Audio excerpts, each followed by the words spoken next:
Hello दोस्तों, नमस्कार। Way of maths channel में आपका फिर से स्वागत है। मैं हूं एम के गुजर और आज इस वीडियो में लेके आया हूं पूर्व मध्य रेलवे ईस्ट सेंट्रल रेलवे का जो डिवीजन समस्तीपुर है, उसमें गुड्स गार्ड का एक पेपर हुआ था 2 जनवरी 2022 को। उसका पेपर इसमें हल करवा रहे हैं। पूर्व मध्य रेलवे का है, डिवीजन समस्तीपुर है और गुड्स गार्ड का पेपर है जो दिनांक 2 जनवरी 2022 को हुआ था। उसका पेपर लेके आया हूं। इस पेपर में 55 प्रश्न है, जिसमें से कुल 50 प्रश्न हल करने हैं और अंक उनके 50 ही हैं। समय 1 घंटे का है। मैं आपको बता दूं, एनडब्ल्यूआर में के पेपर मैंने कई हल करवा दिए। उसमें 110 क्वेश्चन है, 2 घंटे का टाइम दे रखा था। इसमें केवल 55 ही क्वेश्चन है, जिसमें से 50 प्रश्न आपको हल करने हैं और 50 प्रश्न 50 अंक के हैं। समय 1 घंटा रहेगा। केवल 50 ही हल करने हैं, 5 प्रश्न इसमें एक्स्ट्रा दिए हुए हैं। ठीक है। जितने विभागीय परीक्षाओं में जितने कम प्रश्न करते हैं उतने ही हमारा सॉलिड रहता है। ठीक है। आपको हल किए हुए पहले 50 क्वेश्चन ही जांचे जाते हैं। इसलिए मैं बताता हूं कि आपको 110 क्वेश्चन की प्रश्नावली हो, पेपर हो, उसमें 100 प्रश्न हल करें और 55 अंकों का पेपर हो, 55 क्वेश्चनों का पेपर हो तो उसमें 50 प्रश्न ही हल करें। ठीक है। पहला क्वेश्चन देखेंगे इस पेपर का पहला क्वेश्चन है, बी क्लास सिंगल लाइन बहुसंकेती सिग्नल व्यवस्था। बी क्लास स्टेशन है, सिंगल लाइन का है और बहुसंकेती है। बी क्लास सिंगल लाइन और बहुसंकेती मल्टी एस्पेक्ट है। ठीक है। Multi aspect colour light signal व्यवस्था है। स्टेशन पर कम से कम कितने सिग्नल हो सकते हैं? बी क्लास सिंगल लाइन और मल्टी एस्पेक्ट सिग्नल व्यवस्था जो है उसमें 3 सिग्नल होते हैं। पहले क्वेश्चन का उत्तर रहेगा बी। इसमें 3 सिग्नल रहेंगे। कौन कौन से रहेंगे? डिस्टेंट सिग्नल, होम सिग्नल और स्टार्टर सिग्नल। डिस्टेंट सिग्नल कम से कम 3 सिग्नल जरूर रहेंगे। डिस्टेंट सिग्नल, होम सिग्नल और स्टार्टर सिग्नल, ये 3 सिग्नल जरूर रहेंगे। ठीक है। पहले क्वेश्चन का आंसर रहेगा बी। एक बार वीडियो को आगे देखने से पहले लाइक और शेयर जरूर कर दें और अभी तक आप चैनल पे नए हो तो एक बार चैनल को सब्सक्राइब जरूर कर दें। ठीक है।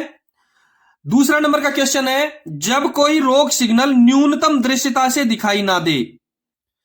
जब कोई रोक सिग्नल न्यूनतम दृश्यता से दिखाई ना दे तो कौन सा सिग्नल लगाया जा सकता है? दूसरे क्वेश्चन का आंसर रहेगा D, repeating signal. Repeating signal जब लगाया जाता है जब कोई रोक सिग्नल न्यूनतम दृश्यता से दिखाई ना दे, तो उसकी जगह कौन सा सिग्नल लगाया जाता है? Repeating signal. पहले में कॉलिंग ऑन सिग्नल है, दूसरे में को एक्टिंग सिग्नल है, तीसरे में को रिपीटिंग सिग्नल है। मैं आपको तीनों सिग्नलों के बारे में एक बार समझा देता हूं, क्योंकि परीक्षाएं, विभागीय परीक्षाएं होती है, इनमें इन्हीं क्वेश्चनों को तोड़ मड़ोड़ करके दिया जाता है। तो पहले आपको चारों के बारे में बता देता हूं, चारों कौन कौन सी जगह काम आते हैं। देखें, पहला है कॉलिंग ऑन सिग्नल। देखो, ये एक ऐसा सिग्नल है जिसे आवश्यकता अनुसार किसी भी स्टेशन पर लगाया जा सकता है और किसी भी सिग्नल व्यवस्था में लगाया जा सकता है। जो कॉलिंग ऑन सिग्नल है, ए में जो दे रखा है, वो एक ऐसा ही सिग्नल है जिसे आवश्यकता अनुसार किसी भी स्टेशन पर व किसी भी सिग्नलिंग व्यवस्था में लगाया जा सकता है। इस सिग्नल को, कॉलिंग ऑन सिग्नल को हमेशा रोक सिग्नल के नीचे ही लगाया जाता है। जो कॉलिंग ऑन सिग्नल है उसको हमेशा रोक सिग्नल के नीचे ही लगाया जाता है। मैं आपको एक बात और बता दूं कि आमतौर पर इसे स्टेशन के प्रथम रोक सिग्नल के नीचे ही लगाया जाता है। सामान्यतया जो कॉलिंग ऑन सिग्नल है इसको स्टेशन के प्रथम रोक सिग्नल के नीचे ही लगाया जाता है, किंतु अनुमोदित विशेष अनुदेशों के अंतर्गत, देखो एक व्यवस्था है, अनुमोदित विशेष अनुदेशों के अंतर्गत इसे स्टेशन के अंतिम रोक सिग्नल को छोड़कर, कॉलिंग ऑन सिग्नल एक ऐसा सिग्नल है जिसको अंतिम रोक सिग्नल के नीचे नहीं लगाया जा सकता है। एडवांस स्टार्टर के नीचे यह नहीं लगाया जा सकता है। अनुमोदित विशेष अनुदेशों के अंतर्गत इसे स्टेशन के अंतिम रोक सिग्नल को छोड़कर किसी भी रोक सिग्नल के नीचे लगाया जा सकता है। आपका कॉलिंग ऑन सिग्नल क्लियर हो गया है। किसी भी स्टेशन पर किसी भी सिग्नलिंग व्यवस्था में लगाया जा सकता है। आमतौर पर प्रथम रोक सिग्नल के नीचे लगाया जाता है, लेकिन अनुमोदित विशेष अनुदेशों के अंतर्गत इसे स्टेशन के अंतिम रोक सिग्नल को छोड़कर किसी भी रोक सिग्नल के नीचे लगाया जा सकता है। ठीक है। बी में जो दे रखा है को एक्टिंग सिग्नल, मैं आपको थोड़ा सा बता देता हूं को एक्टिंग सिग्नल के बारे में भी।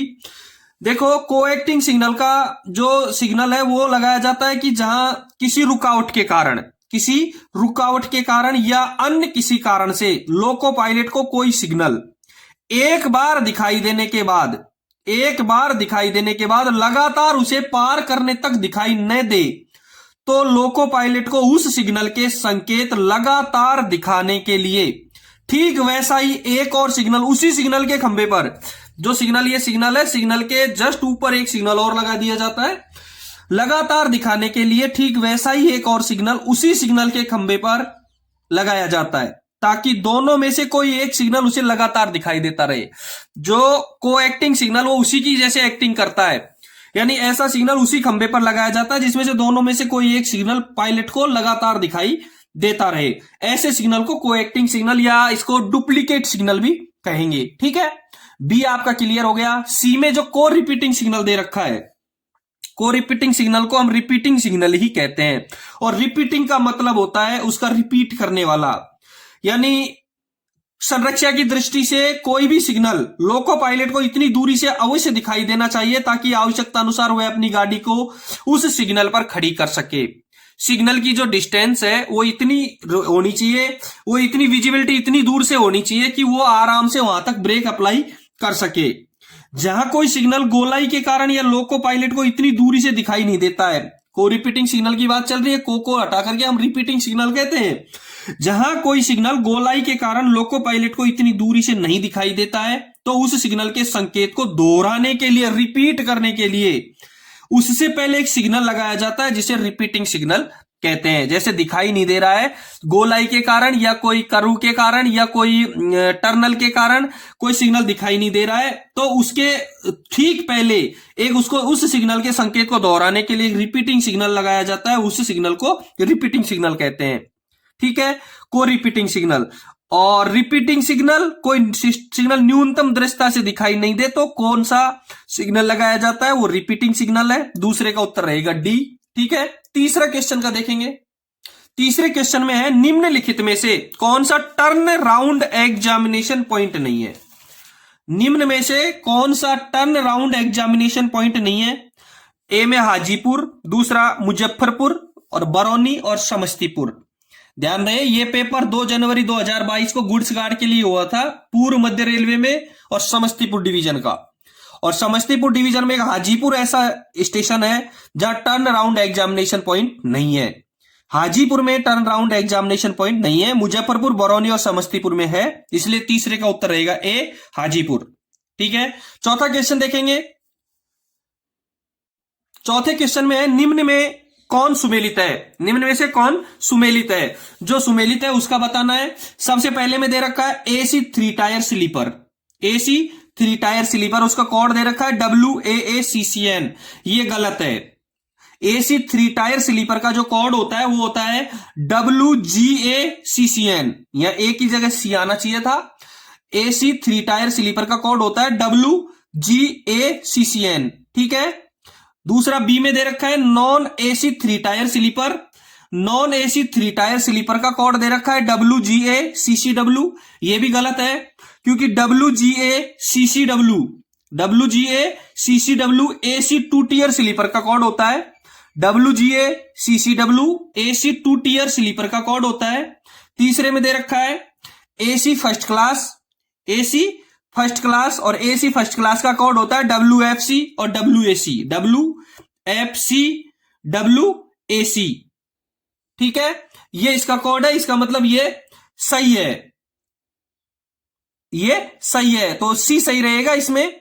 चौथा है एसी फर्स्ट क्लास से द्वितीय क्लास, एसी फर्स्ट क्लास कम सेकंड क्लास, और इसका एक कोड रहेगा, इसका कोड ये गलत है WGFCWAC, ये गलत है। इसका कोड है WGFSCWAC, इसलिए चौथे क्वेश्चन में सी सही रहेगा, एसी फर्स्ट क्लास, और एसी फर्स्ट क्लास का कोड रहेगा WGFAC।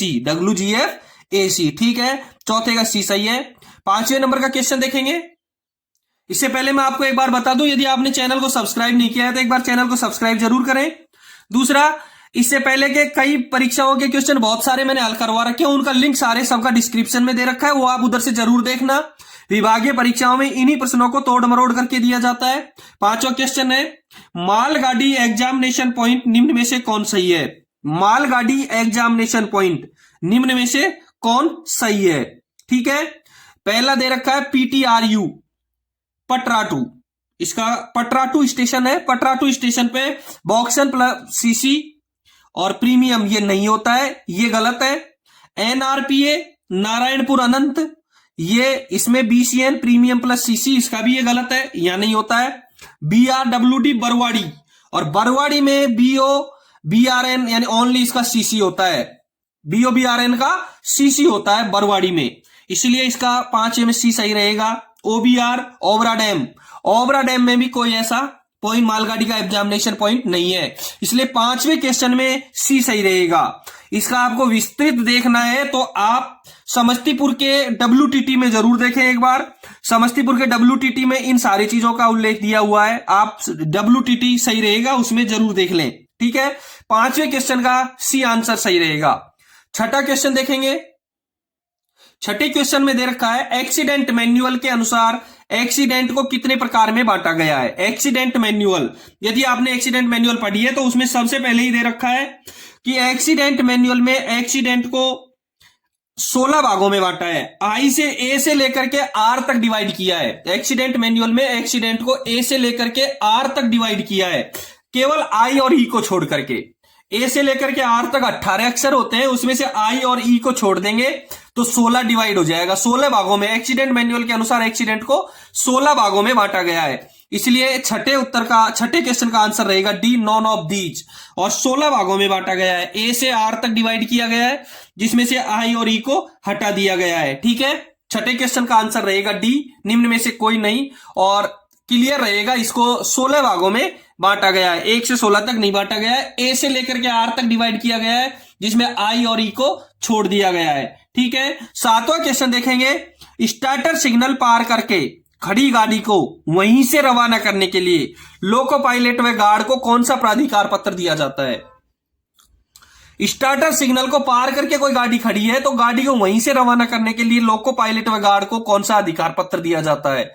इसका आंसर रहेगा डी, रिटन मेमो। ऐसा कोई नहीं है, स्टार्टर सिग्नल से पार करके गाड़ी खड़ी है तो उसको रिटन मेमो दिया जाएगा, लिखित में एक स्टेशन मास्टर एक मेमो देगा तो और उसको वहीं से चलाया जाएगा। 7वें में ए में दे रखा है T3693B, बी में दे रखा है T509 और सी में दे रखा है T511। मैं आपको इन तीनों के बारे में भी विस्तृत से बता देता हूं कि ये कहां काम आएगा, 3693B, 509 कहां काम आएगा और 511 कहां काम आता है। ये आपका क्लियर हो जाएगा तो चारों में से कोई भी आएगा तो आप आराम से हल कर सकोगे। देखोगे ए में दे रखा है 3693B, उसका कहां काम आता है? 3693B ऑन अथवा खराब स्थिति में रोक सिग्नल को पार करने का अधिकार है। 3693B ऑन स्थिति में या खराब स्थिति में रोक सिग्नल को पार करने का एक प्राधिकार है। T509 अवरुद्ध लाइन पर गाड़ी लेने का एक प्राधिकार है। T509 अवरुद्ध लाइन पर गाड़ी लेने का एक विशेष प्राधिकार है जिसको T509 कहते हैं। और सी में दे रखा है T511 है सिग्नल रहित लाइन से गाड़ी के प्रस्थान के लिए जो प्राधिकार है। जिस लाइन पर सिग्नल नहीं है, जिस सिग्नल रहित गाड़ी लाइन से, ध्यान रहे स्टार्टर सिग्नल पार करके खड़ी गाड़ी को T511 नहीं देंगे क्योंकि वो सिग्नल रहित लाइन नहीं है, सिग्नलिंग व्यवस्था है उस पर। T511 वहां देंगे जहां सिग्नल का है ही नहीं। सिग्नल रहित लाइन से गाड़ी के प्रस्थान के लिए जो प्राधिकार दिया जाएगा वो T511 रहेगा। 3693B ऑन अथवा खराब स्थिति में रोक सिग्नल को पार करने का अधिकार। T509 अवरुद्ध लाइन पर गाड़ी लेने का प्राधिकार। T511 सिग्नल रहित लाइन से गाड़ी के प्रस्थान के लिए प्राधिकार। और रिटर्न मेमो स्टार्टर सिग्नल को पार करके खड़ी गाड़ी को वहीं से रवाना करने के लिए दिया जाने वाला प्राधिकार। ठीक है, अगला क्वेश्चन देखेंगे, क्वेश्चन नंबर 8। 8वें क्वेश्चन में दे रखा है डिस्टेंट सिग्नल की भुजा का रंग एवं आकार कैसा होता है? डिस्टेंट सिग्नल की भुजा का रंग एवं आकार कैसा होता है? इसको आगे बढ़ने से पहले मैं एक बार बता दूं, डिस्टेंट सिग्नल एक परमिसिव सिग्नल होता है, ये एक रोक सिग्नल नहीं होता है। डिस्टेंट सिग्नल एक परमिसिव सिग्नल होता है, ये एक रोक सिग्नल नहीं होता है। ठीक है। लाल में सफेद पट्टा एवं मछली की पूंछ की तरह कटा हुआ। बी में दे रखा है पीला समांतर काला पट्टी एवं मछली की पूंछ की तरह कटा हुआ। सी में दे रखा है पीला एवं अंतिम सिरा वर्गाकार। और डी में दे रखा है पीला समांतर लाल पट्टा एवं मछली की पूंछ की तरह कटा हुआ। आठवें में बी उत्तर सही रहेगा, पीला समांतर काला पट्टी एवं मछली की पूंछ की तरह कटा हुआ। आठवें में बी सही रहेगा, डिस्टेंट सिग्नल पीला समांतर काला पट्टी एवं मछली की पूंछ की तरह कटा हुआ होता है। ठीक है, आप एक बार स्क्रीन की तरफ देखें। स्क्रीन पर डिस्टेंट सिग्नल दिखाया गया है। एक द्विसंकेतीय सिग्नल व्यवस्था क्षेत्र में सेमाफोर डिस्टेंट सिग्नल देखें सेमाफोर डिस्टेंट सिग्नल पहली स्थिति में ऑन की पोजीशन पे है, आपको चित्र में दिखा रखा है। पहली जो स्थिति है वो ऑन पोजीशन है, दूसरी स्थिति में ऑफ स्थिति में है। ये एक परमिसिव सिग्नल दिखा रखा है जो केवल रोक सिग्नल नहीं है, ये परमिट करता है अगले सिग्नल पर जाने के लिए। ऑन है और ऑफ है। दूसरी स्थिति में सिग्नल को झुका रखा है। पहली स्थिति में सिग्नल सतर्क रहने के लिए संकेत दे रखा है। जो पहली स्थिति में जो सिग्नल है वो सतर्क रहने के लिए संकेत दे रहा है और कह रहा है कि आगे बढ़ो। पहली स्थिति में सिग्नल कह रहा है कि आगे बढ़ो और अगले रोक सिग्नल पर रुकने के लिए तैयार रहो। पहली स्थिति में सिग्नल सतर्क रहने के लिए संकेत दे रहा है और कह रहा है कि आगे बढ़ो और अगले रोक सिग्नल पर रुकने के लिए तैयार रहो। जो दूसरी स्थिति है उस दूसरी स्थिति में सिग्नल आगे बढ़ने का संकेत दे रहा है। दूसरी स्थिति में सिग्नल है जो आगे बढ़ने का संकेत दे रहा है। ठीक है, दोनों सिग्नल दे रखे हैं। पहली स्थिति में ऑन की पोजीशन पे और दूसरी स्थिति में ऑफ की पोजीशन में है। और पीला समांतर काला पट्टी है और मछली की पूंछ की तरह कटा हुआ है। ठीक है, देख लिया सिग्नल। अगला क्वेश्चन देखेंगे, 9वां क्वेश्चन देखें। 9वें क्वेश्चन में कंटिन्यूटी टेस्ट करते समय गार्ड कौन सा सिग्नल दिखाता है? कंटिन्यूटी टेस्ट करते समय गार्ड कौन सा सिग्नल दिखाता है? ए में दे रखा है दिन में लाल झंडी एवं रात में सफेद बत्ती, दिन में हरी झंडी एवं रात में सफेद बत्ती, दिन में हरी झंडी एवं रात में हरी बत्ती, और दिन में लाल झंडी एवं रात में लाल बत्ती। लाल का तो सवाल ही नहीं हो सकता है। दिन में हरी झंडी दिखाएगा और रात में हरी बत्ती दिखाएगा। कंटिन्यूटी टेस्ट करते समय गार्ड कौन सा सिग्नल दिखाता है? दिन में हरी झंडी एवं रात में हरी बत्ती। कंटिन्यूटी टेस्ट करते समय गार्ड दिन में हरी झंडी दिखाएगा और रात में हरी बत्ती दिखाएगा। ठीक है, 9वें क्वेश्चन का आंसर रहेगा सी, दिन में हरी झंडी एवं रात में हरी बत्ती। 10वां क्वेश्चन देखेंगे। लॉन्ग हॉल गाड़ी के पिछले हिस्से के ब्रेक यान में, लॉन्ग हॉल गाड़ी के पिछले हिस्से के ब्रेक यान में एयर प्रेशर की मात्रा कितना होता है? लॉन्ग हॉल गाड़ी के पिछले हिस्से के ब्रेक यान में एयर प्रेशर की मात्रा रहेगी 4.7 किलोग्राम प्रति वर्ग सेंटीमीटर। 10वें क्वेश्चन में डी सही रहेगा, 4.7 किलोग्राम प्रति वर्ग सेंटीमीटर। लॉन्ग हॉल गाड़ी के पिछले हिस्से के ब्रेक यान में एयर प्रेशर की मात्रा रहेगी 4.7 किलोग्राम प्रति वर्ग सेंटीमीटर। मेरा उद्देश्य आपको यही सारे सवाल क्लियर करवाने का है।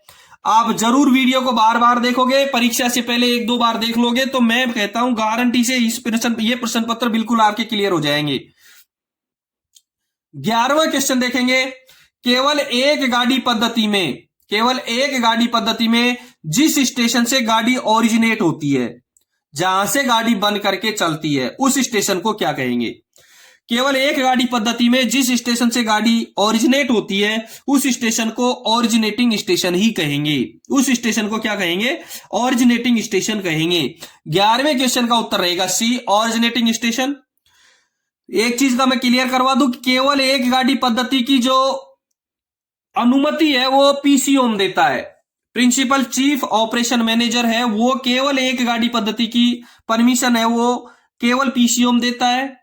और इस पद्धति में जिस मेन लाइन के स्टेशन से, ब्लॉक स्टेशन के बारे में, बेस स्टेशन के बारे में आपको बता दूं, बेस स्टेशन किसे कहेंगे?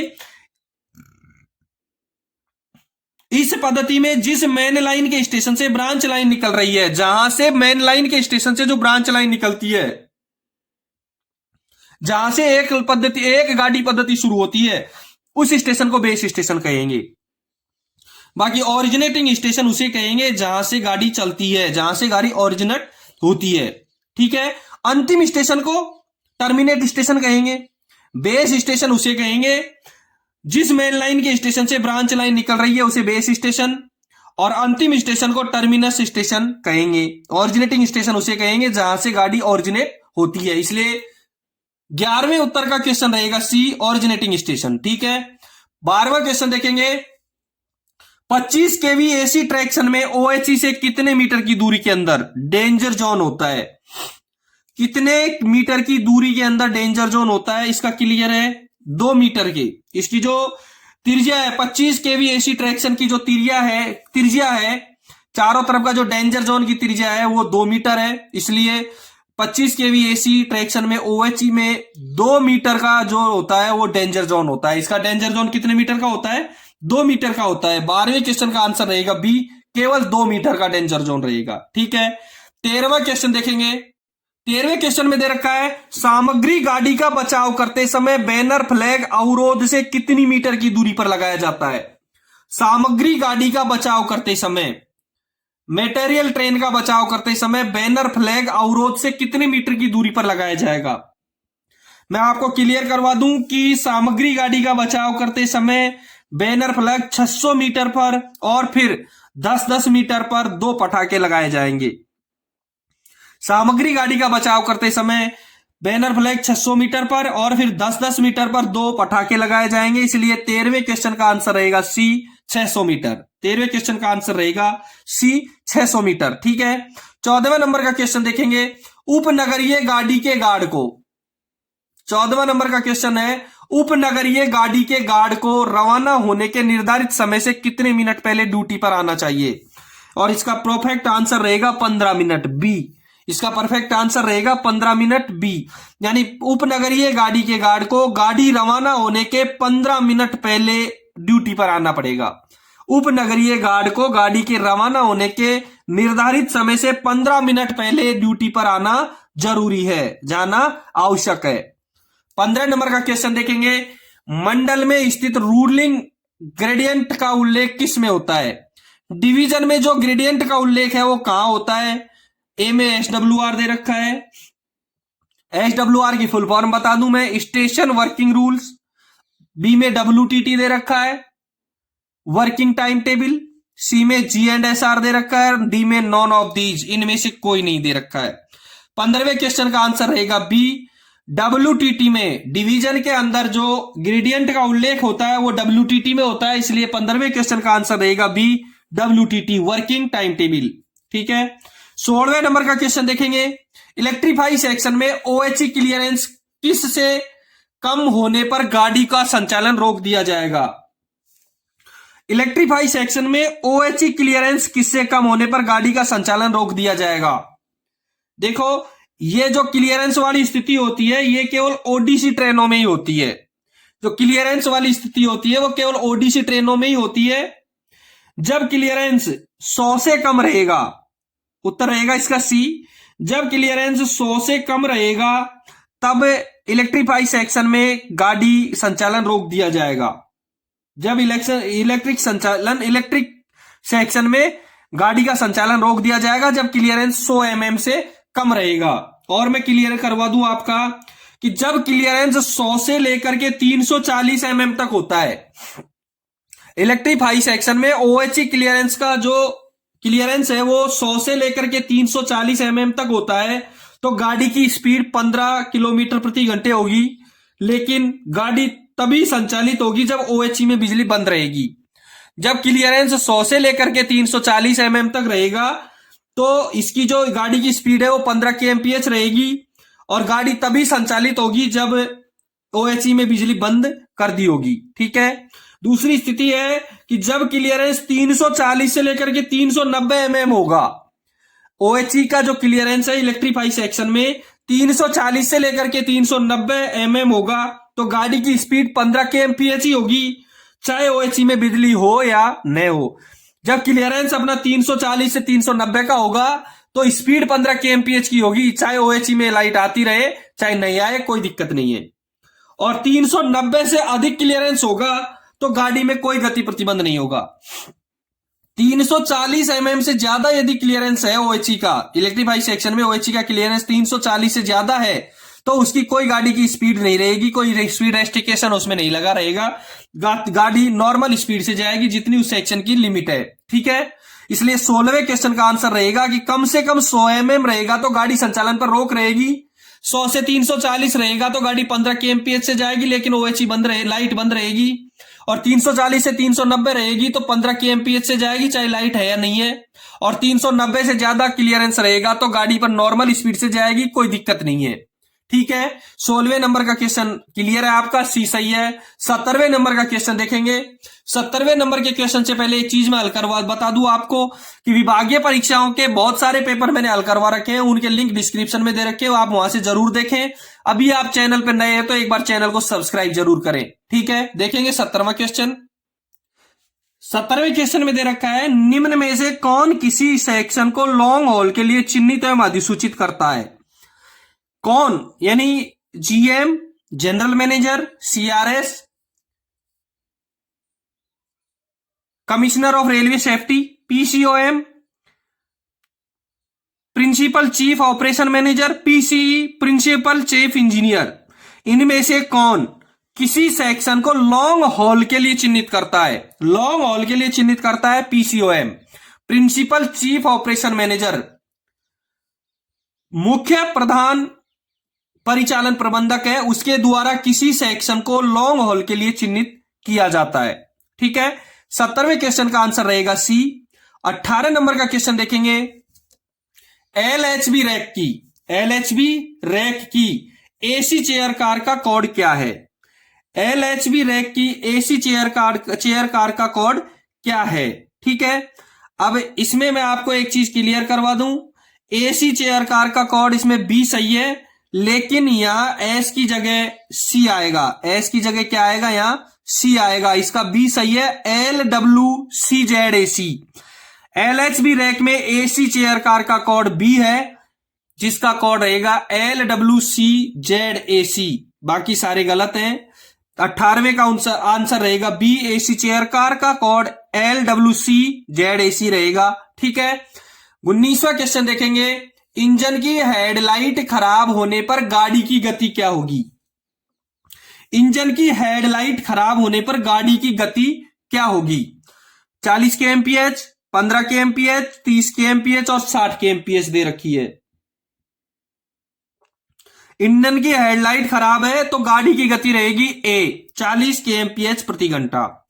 इंजन की हेडलाइट खराब होने पर गाड़ी की गति रहेगी A, 40 किलोमीटर प्रति घंटा। ठीक है, 20वां क्वेश्चन देखेंगे। निम्न में से कौन सा रूट CC+8+2 रूट है?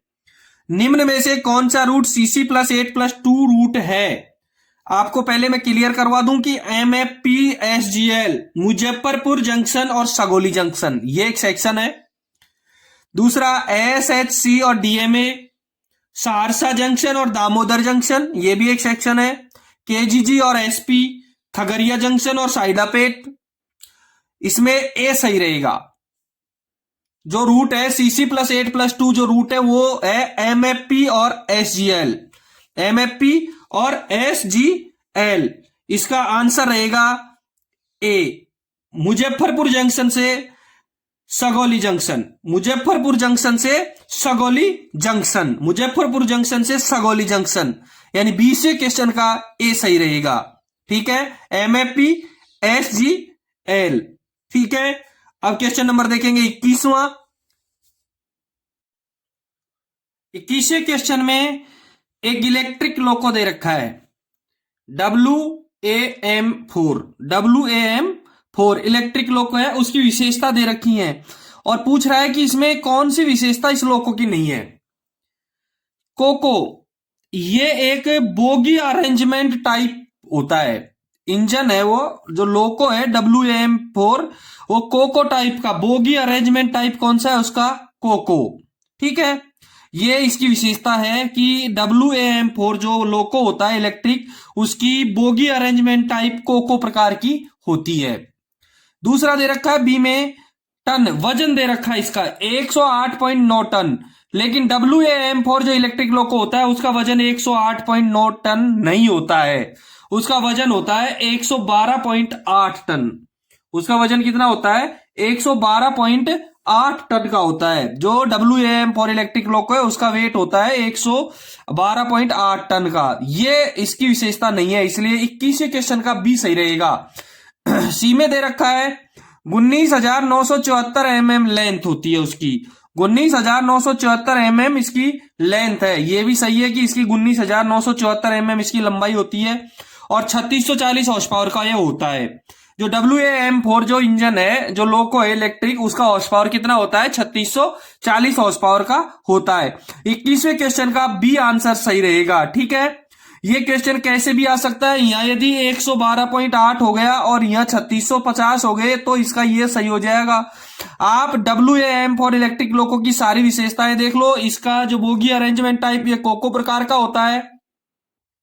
इसकी लंबाई 19,974 mm होती है और ये 3640 हॉर्स पावर का होता है। ठीक है, 21वें में बी सही रहेगा। 108.9 टन का न होकर के ये 112.8 टन का होता है। ठीक है, 22वां क्वेश्चन देखेंगे।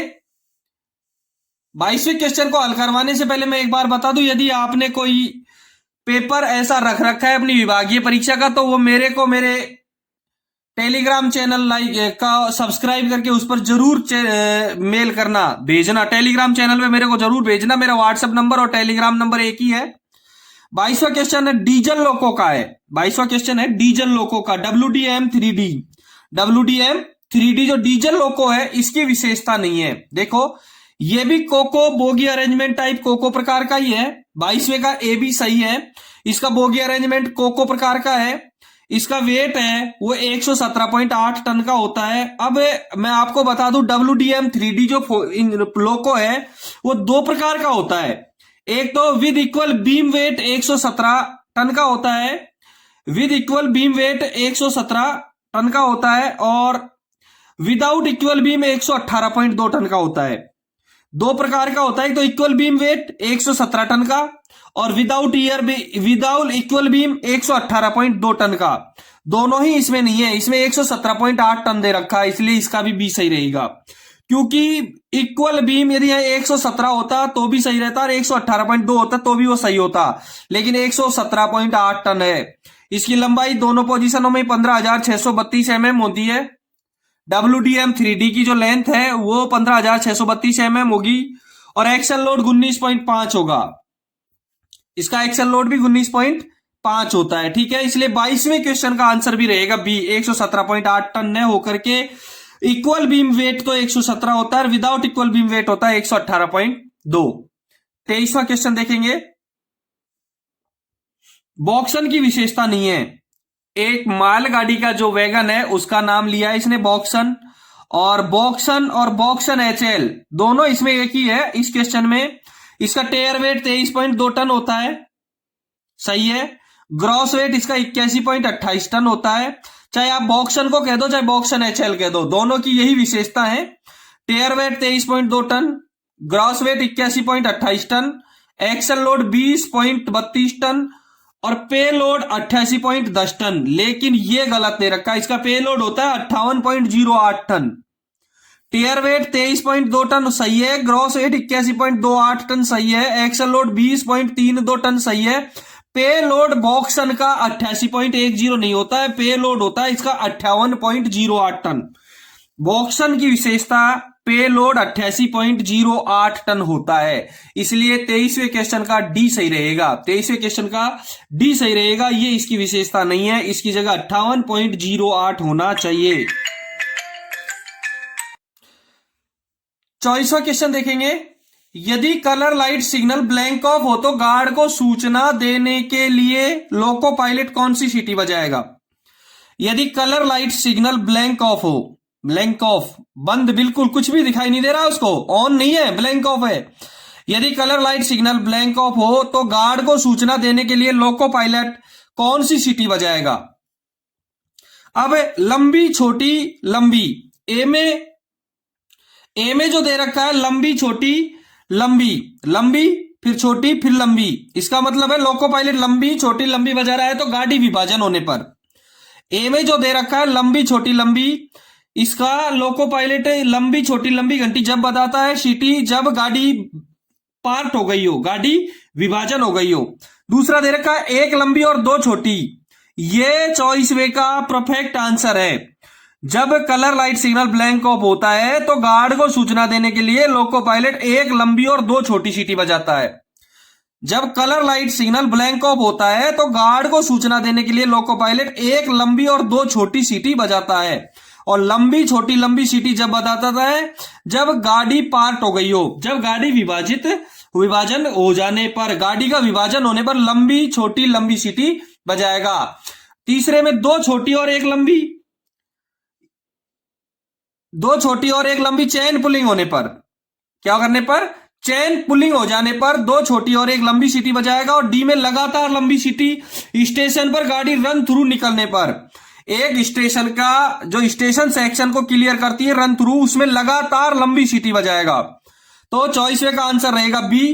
Colour light signal blank off होने पर गार्ड को सूचना देने के लिए लोको पायलट एक लंबी दो छोटी सीटी बजाएगा। गाड़ी का विभाजन होने पर लोको पायलट लंबी छोटी लंबी सीटी बजाएगा। और स्टेशन सेक्शन को थ्रू पास करने पर लगातार लंबी सीटी बजाएगा। ठीक है, 24वां क्वेश्चन क्लियर है आपका। 25वां प्रश्न देखेंगे। ऑटोमेटिक ब्लॉक सिग्नलिंग सेक्शन में, ऑटोमेटिक ब्लॉक सिग्नलिंग सेक्शन में रिलीफ इंजन या ट्रेन भेजने के लिए किस अधिकार पत्र का प्रयोग किया जाता है? T806, बी में दे रखा है T409, सी में दे रखा है TC912 और डी में दे रखा है TC914। मैं आपको बता दूं, T806 एक संटिंग आदेश होता है। T806 एक संटिंग आदेश होता है। T409 एक सतर्कता आदेश होता है। T806 संटिंग आदेश, T409 सतर्कता आदेश और TC912 automatic block signalling section में रिलीफ इंजन या ट्रेन भेजने के लिए TC912 का यूज करते हैं।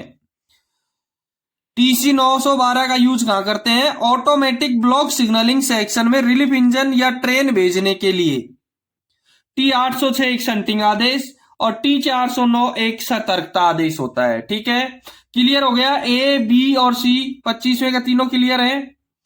26वां क्वेश्चन देखेंगे। स्कॉट फॉर्मूला, 26वें क्वेश्चन में दे रखा है स्कॉट फॉर्मूला निम्न में से किससे संबंधित है? स्कॉट फॉर्मूला निम्न में से किससे संबंधित है? मैं एक स्कॉट फॉर्मूला आपको बता दूं। स्कॉट फॉर्मूला होता क्या है? स्कॉट फॉर्मूला होता है 1440 into E/L plus 5। Scott formula निकालने का जो सूत्र है, स्कॉट फॉर्मूला एक लाइन कैपेसिटी से संबंधित है। लाइन कैपेसिटी ज्ञात करने का सूत्र है। स्कॉट फॉर्मूला लाइन कैपेसिटी ज्ञात करने का सूत्र होता है। और लाइन कैपेसिटी होती है सेक्शन में 24 घंटे में चलाई जाने वाली गाड़ियों की कुल संख्या। एक सेक्शन में 24 घंटे में चलाई जाने वाली गाड़ियों की कुल संख्या को लाइन कैपेसिटी कहेंगे। और लाइन कैपेसिटी ज्ञात करने का एक सूत्र होता है 1440 into E/L plus 5। Line capacity ज्ञात करने का सूत्र को स्कॉट फॉर्मूला कहते हैं। और Scott formula 1440 into E/L plus 5 होता है। ए में वैगन टर्न अराउंड दे रखा है, वैगन टर्न राउंड दे रखा है। वैगन टर्न राउंड होता है दो सफल लगातार लदान के बीच लगने वाला समय।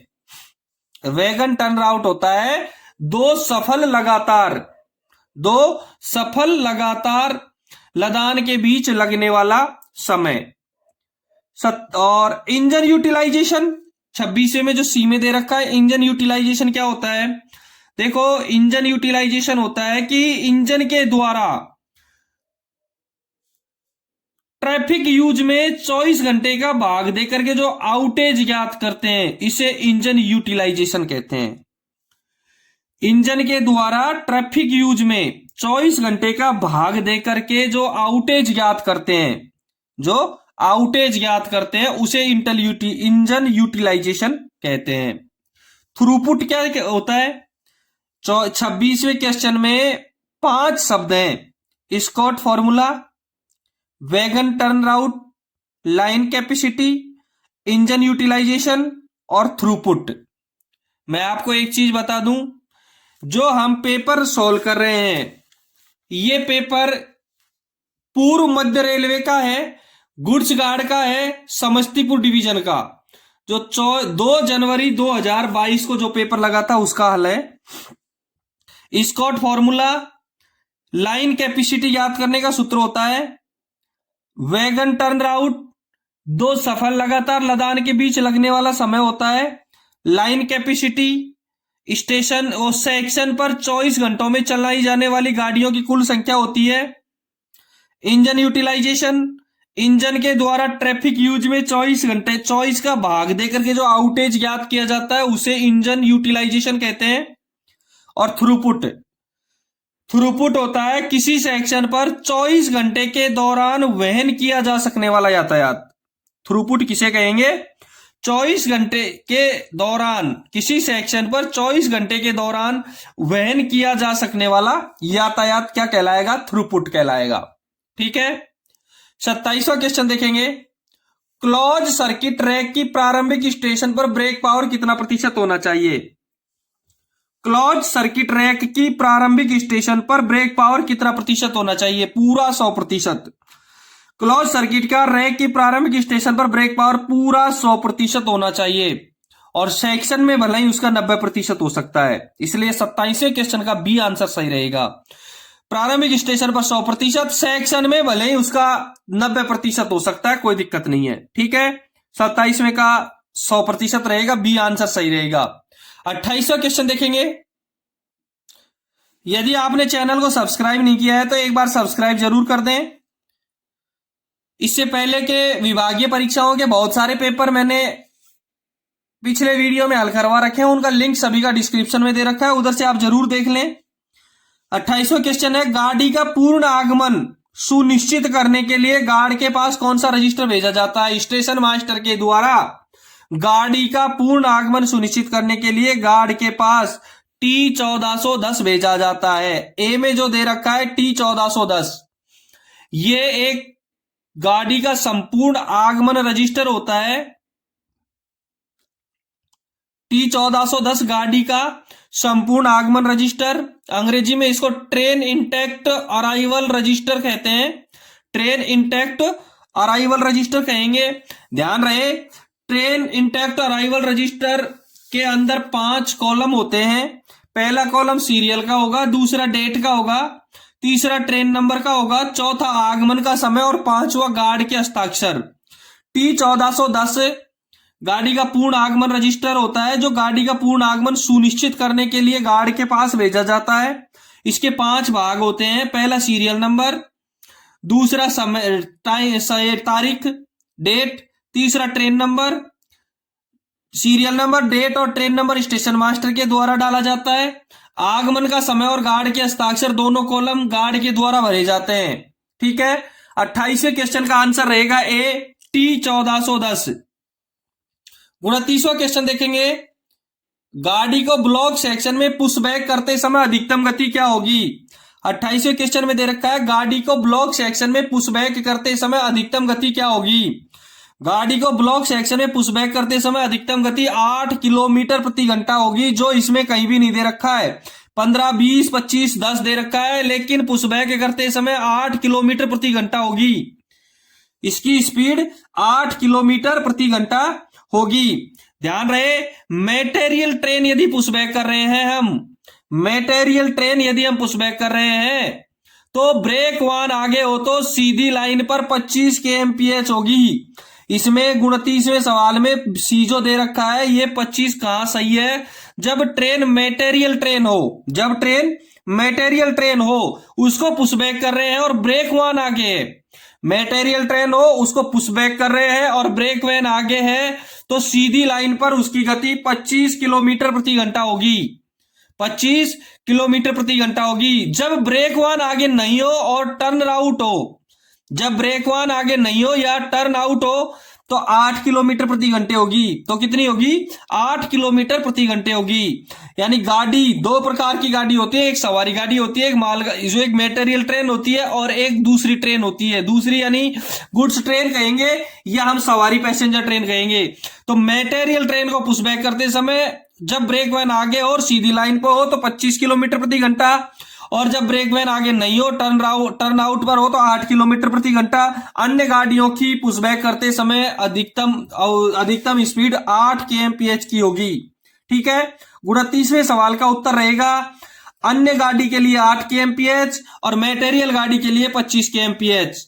29वें का उत्तर क्लियर हो गया। 30 नंबर का क्वेश्चन देखेंगे। 30 नंबर के क्वेश्चन में है मोटरमैन गार्ड को सहायता हेतु बुलाने पर क्या घंटी संकेत देगा। मोटरमैन गार्ड को सहायता हेतु बुलाने पर क्या घंटी संकेत देगा। ए में 2.2, बी में 1.1, सी में 3 घंटियां दे रखी हैं और डी में 2.2 दे रखा है।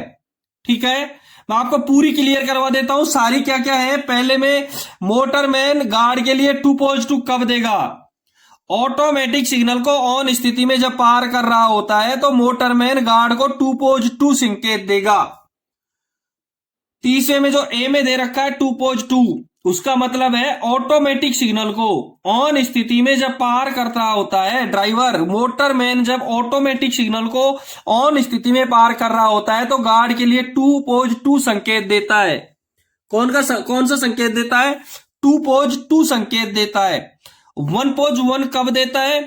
1.1 देगा गति प्रतिबंध का क्षेत्र पूरा हो गया है, अब निर्धारित गति पर चलें। मोटरमैन का ड्राइवर है वो 1.1 देगा कि गति प्रतिबंध का क्षेत्र पूरा हो चुका है, अब हम निर्धारित गति पर चलेंगे। ठीक है। सी में दे रखा है 3 घंटियां और 3 घंटियों का मतलब होता है मोटरमैन गार्ड को सहायता हेतु बुला रहा है। जब मोटरमैन 3 घंटियां दे रहा है इसका मतलब होता है कि वो गार्ड को सहायता के लिए बुला रहा है। मोटरमैन गार्ड को सहायता के लिए बुलाएगा तो 3 घंटी देगा। 2.2 ये मोटरमैन को जब ब्रेक लगाने के लिए जब गार्ड की आवश्यकता होती है, मोटरमैन को ब्रेक लगाने के लिए जब गार्ड की आवश्यकता होती है तो वो घंटी देता है 2.2। ठीक है, क्लियर हो गया। 30वें के पूरे 2.2 देगा ऑटोमेटिक सिग्नल को ऑन स्थिति में पार करना। 1.1 देगा गति प्रतिबंध का क्षेत्र पूरा हो चुका है, निर्धारित गति पर चले। 3 घंटी देगा मोटरमैन गार्ड को सहायता के लिए बुलाएगा तब। 2.2 देगा मोटरमैन को ब्रेक लगाने के लिए जब गार्ड की आवश्यकता होती है तब वो 2.2 देगा। ठीक है दोस्तों, ये 30 प्रश्न समस्तीपुर डिवीजन के जो 2 जनवरी 2022 को गुड्स गार्ड के लिए जो पेपर हुआ था उसके पूरे हो गए हैं। 31वें क्वेश्चन से आगे अगले वीडियो में हल करवाऊंगा। इस वीडियो में इतना ही है, भाग 1 केवल। अगले वीडियो इसमें 55 प्रश्न है, 30 प्रश्न मैंने हल करवा दिए, अगले 25 प्रश्न अगले वीडियो में हल करवाऊंगा। उसका थोड़ा सा अंतराल रहेगा, बस अगले वीडियो जस्ट ही आने वाला है, कुछ ही दिन में, 1-2 दिन में अगला वीडियो डालूंगा। और यहां तक के लिए धन्यवाद। किसी को कोई प्रॉब्लम हो तो कमेंट्स बॉक्स में जरूर कमेंट करें। यदि आप चैनल पे नए हैं तो एक बार चैनल को सब्सक्राइब जरूर करें। कोई प्रॉब्लम हो तो आप एक बार जरूर कमेंट करना। किसी भी प्रकार की पीडीएफ आपको भेजनी हो या मंगवानी हो तो मेरा टेलीग्राम चैनल का लिंक दे रखा है डिस्क्रिप्शन में, वहां से आप जरूर क्लिक करें, जरूर लिखें मेरे को। यदि आपके पास कोई पुराने पेपर पड़े हैं तो मेरे को टेलीग्राम, व्हाट्सएप किसी पर भी भेजें। मेरे मोबाइल नंबर एक ही है जो डिस्क्रिप्शन में दिए हुए हैं। ठीक है, धन्यवाद। पिछले वीडियो के लिए अन्य विभागीय परीक्षाओं के बहुत सारे वीडियो मैंने डाल रखे हैं, उनके लिए आप डिस्क्रिप्शन में लिंक देखें। धन्यवाद।